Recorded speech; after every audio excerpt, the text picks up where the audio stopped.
Hello guys, तर आज आलेली आहे मी माहेरी आणि मम्मी बनवते आज चिगळाची भाजी। तर आम्ही नीट करत आहोत चिगळाची भाजी। तर इथं बघू शकता तुम्ही, अशी असते चिगळाची भाजी आणि ह्याचे फक्त रूट्स काढायचे असतात आणि ही खूपच पौष्टिक असते भाजी। तर हे बघा इथे। तर हे भाजी करण्यासाठी आपण एक कढई घेणार आहोत आणि त्याच्यामध्ये तेल टाकणार आहोत। त्यानंतर त्याच्यामध्ये जिरी टाकणार आहोत आणि जिरी टाकल्यानंतर थोडासा लसूण टाकणार आहोत। लसूण टाकल्यानंतर याला थोडंसं मिक्स करून घ्यायचं आहे आपण।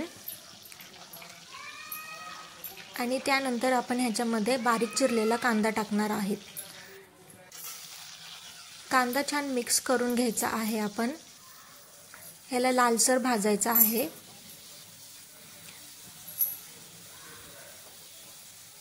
एकदा लालसर कांदा भाजला की आपण ह्याच्यामध्ये थोडंसं मीठ टाकणार आहोत। मीठ टाकून घ्यायचंय आणि थोडंसं मिक्स करून घ्यायचं ह्याला।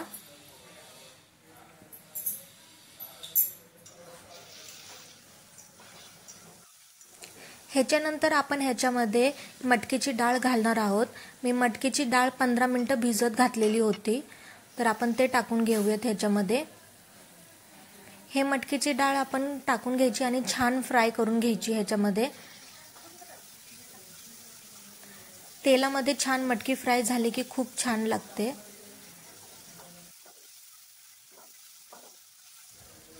मटकी छान फ्राय झालेली आहे। आता आपण ह्याच्यामध्ये बेसिक मसाला टाकू। त्यासाठी मी थोडीशी हळद टाकलेली आहे। हळद नंतर आपण थोडीशी मिरची पावडर टाकून घेणार आहोत।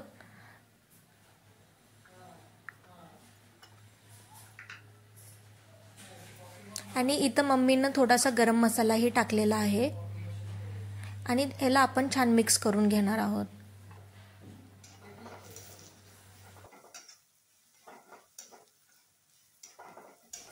छान मिक्स झालेले आहे आता हे। आता आपण ह्याच्यामध्ये चिगळाची भाजी टाकणार आहोत। चिगळाची भाजी 3 ते 4 वेळा आपण पाण्यामध्ये धुवून घेणार आहोत आणि त्यानंतरच ह्याच्यामध्ये टाकणार आहोत।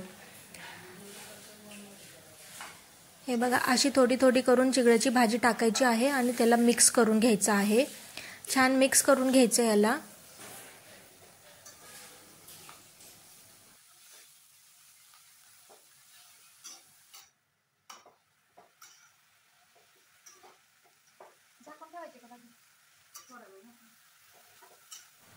छान मिक्स करून झालेलं आहे हे आणि आपण ह्याला आता झाकण ठेवून थोडा वेळ शिजून देणार आहोत।